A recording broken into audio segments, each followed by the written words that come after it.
Si vous connaissez une histoire sur l'Afrique du Sud, c'est probablement celui de l'apartheid. Mais l'histoire de ce pays est beaucoup plus ancienne et plus intéressante que les événements de cette époque. Faisons un petit retour en arrière pour découvrir toute son histoire. Antiquité et Moyen Âge. Il y a environ 2500 ans, certaines tribus venues de régions plus au nord se sédentarisent et acquièrent du bétail, ce qui change graduellement leur système économique de chasseurs-cueilleurs. Ils se transforment progressivement en éleveurs. Cela introduit les notions de richesse personnelle et de propriété dans la société, solidifiant les structures et développant la politique.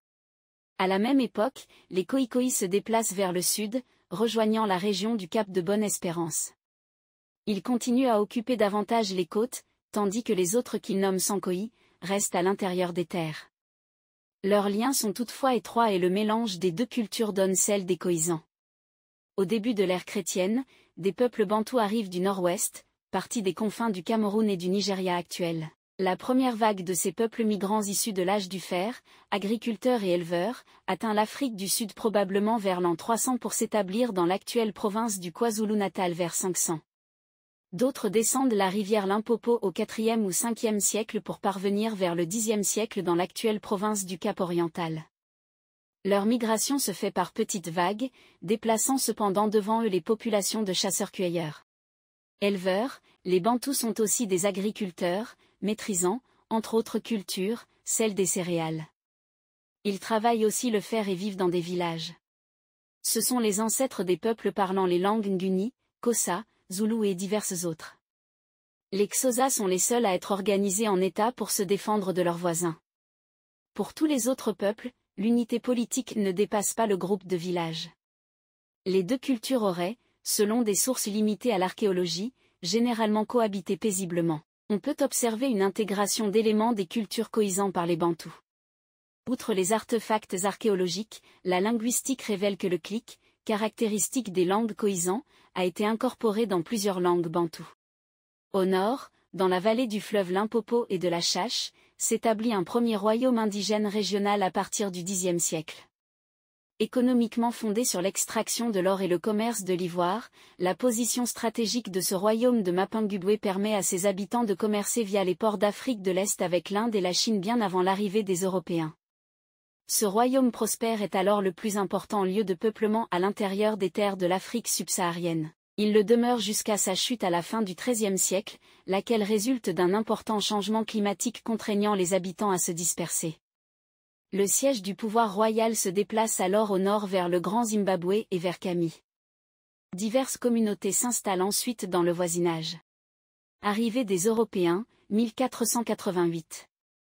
L'arrivée des Européens sur le sol sud-africain, qui commence avec les explorations portugaises au XVe siècle, ouvre un chapitre crucial de l'histoire de la région.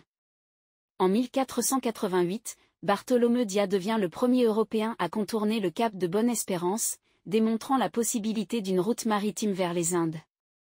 Ce moment historique attire l'attention des puissances européennes sur la côte sud-africaine, riche en ressources. En 1652, la Compagnie néerlandaise des Indes orientales établit un poste de ravitaillement au Cap, ce qui marque le début d'une colonisation systématique. Les colons hollandais, appelés les Ngber, s'installent et se lancent dans l'agriculture, en entrant rapidement en conflit avec les peuples autochtones, tels que les Khoïkhoïs et les San. Les Européens imposent leur domination, entraînant des déplacements forcés, la confiscation des terres et des violences. Les relations entre colonisateurs et populations locales se détériorent, avec des conflits armés comme les guerres Khoïkhoïs, qui témoignent des luttes pour la survie et la résistance des communautés autochtones. Les migrations et l'arrivée de nouveaux groupes, comme les Britanniques au début du XIXe siècle, ajoutent une couche de complexité à cette dynamique, avec des tensions croissantes entre colons européens. La découverte de diamants et d'or à la fin du XIXe siècle exacerbe encore les conflits, menant à des guerres coloniales et à l'établissement d'un système d'apartheid qui marquera profondément le pays. Cette période, marquée par des échanges culturels, des luttes pour la terre et des bouleversements sociaux, façonne non seulement l'identité sud-africaine, mais laisse également un héritage durable de division et de résistance. L'Afrique du Sud avant l'apartheid. Entre 1835 et 1945, l'Afrique du Sud connaît une période tumultueuse marquée par des transformations sociales, économiques et politiques majeures. Les années 1830 voient le début de la grande migration des Beurs qui sont les colons d'origine néerlandaise, poussés par des tensions avec les Britanniques, fuient vers l'intérieur des terres, fondant des républiques comme la République du Transvaal et l'État libre d'Orange. Ces mouvements entraînent des conflits avec les populations autochtones, notamment les Xhosa et les Zoulous, dont les terres sont progressivement annexées. La découverte d'or et de diamants à la fin du XIXe siècle, notamment à Kimberley et Johannesburg, transforme le paysage économique et attire des immigrants du monde entier. Cela exacerbe les tensions entre les colons européens, en particulier entre les Britanniques et les Beurs, culminant dans la guerre anglo-boer de 1899 à 1902. Cette guerre, marquée par une brutalité sans précédent, entraîne la création de camps de concentration pour les civils Beurs, révélant la nature impitoyable de la colonisation. En 1910, l'Afrique du Sud devient un dominion britannique, avec un gouvernement basé sur une exclusion raciale systématique qui prive la majorité noire de tout droit de vote et d'accès à des ressources. La montée du mouvement syndical et des premières organisations politiques africaines, comme l'African National Congress, ANC, en 1912, commence à contester cette domination. Entre les deux guerres mondiales, le pays connaît une industrialisation rapide, mais les inégalités raciales se creusent.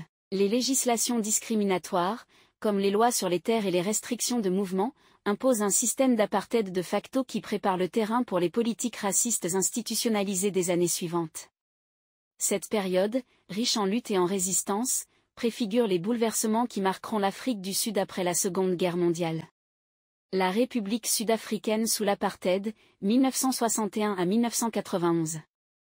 Le 31 mai 1961, le pays devient une république à la suite d'un référendum où les électeurs votent majoritairement pour la fin de la monarchie.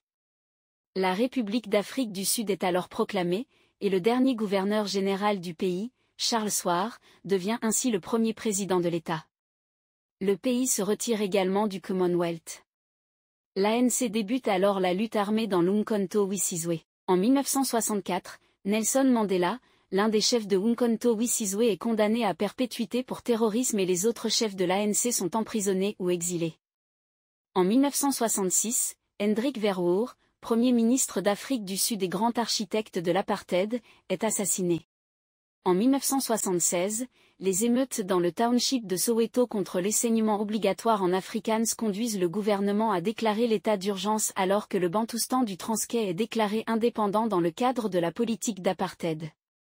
En 1984, pour sortir du blocage politique, le régime politique est présidentialisé et un parlement tricaméral, ouvert aux Indiens et aux Kolours, est inauguré. Néanmoins, l'état d'urgence est de nouveau proclamé en 1986 alors que des sanctions économiques et politiques internationales isolent le pays en dépit de l'abrogation de lois symboliques de l'apartheid comme le passeport intérieur.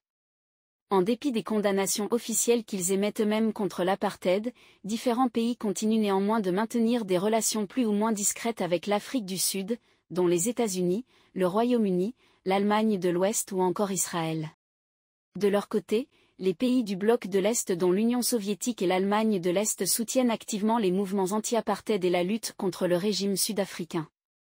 Déjà en 1956, les relations diplomatiques entre le gouvernement de l'Afrique du Sud et l'Union soviétique sont rompues et l'ambassade de ce pays à Pretoria est fermée. En 1990, le nouveau président sud-africain, Frédéric de Klerk, légalise l'ANC, le Parti communiste sud-africain et tous les mouvements noirs. Nelson Mandela est libéré. En juin 1991, le gouvernement abolit les dernières lois de l'apartheid et entame un processus de transition constitutionnelle. La fin de l'apartheid jusqu'à aujourd'hui. Depuis la fin de l'apartheid en 1991, l'Afrique du Sud a entamé un processus de transformation profonde, marqué par des avancées significatives et des défis persistants. L'élection historique de Nelson Mandela en 1994, en tant que premier président noir du pays, symbolise l'aspiration à une nation unie et démocratique, promouvant la réconciliation nationale et les droits humains. La nouvelle constitution, adoptée en 1996, est saluée comme l'une des plus progressistes au monde, garantissant l'égalité des droits pour tous les citoyens. Cependant, les espoirs initiaux sont rapidement confrontés à des réalités complexes. Les inégalités économiques, héritées du passé colonial et raciste, persistent, et le chômage reste élevé, affectant principalement les populations noires et métisses. Les services publics, tels que l'éducation et la santé, peine à répondre aux besoins de la population, exacerbant les frustrations. Sur le plan politique, le Congrès national africain, ANC, bien qu'ayant joué un rôle crucial dans la lutte contre l'apartheid, fait face à des accusations de corruption et de mauvaise gestion, ce qui conduit à une désillusion croissante parmi les électeurs. Les mouvements sociaux et les partis d'opposition, comme le Parti des travailleurs et le FF, Economic Freedom Figter, émergent, appelant à des réformes plus profondes. La question de la terre reste également un sujet de tension, avec des revendications pour une redistribution équitable des terres agricoles, souvent entrelacées avec des débats sur la propriété et la compensation. Parallèlement, l'Afrique du Sud se positionne comme un acteur clé sur la scène internationale, tout en faisant face à des défis internes, tels que la violence des gangs et la crise du VIH-Sida. Malgré ces difficultés, l'Afrique du Sud continue d'incarner un potentiel de progrès, avec une société civile dynamique et des mouvements artistiques et culturels florissants, cherchant à construire un avenir meilleur et à surmonter les divisions du passé. Le chemin vers l'égalité et la justice reste semé d'embûches, mais l'engagement pour la démocratie et les droits humains demeure au cœur de l'identité sud-africaine contemporaine. Dites-moi en commentaire ce que vous pensez réellement de l'Afrique Sud sans retenue, laissez un pouce bleu si vous avez aimé la vidéo, et moi je vous dis à très bientôt.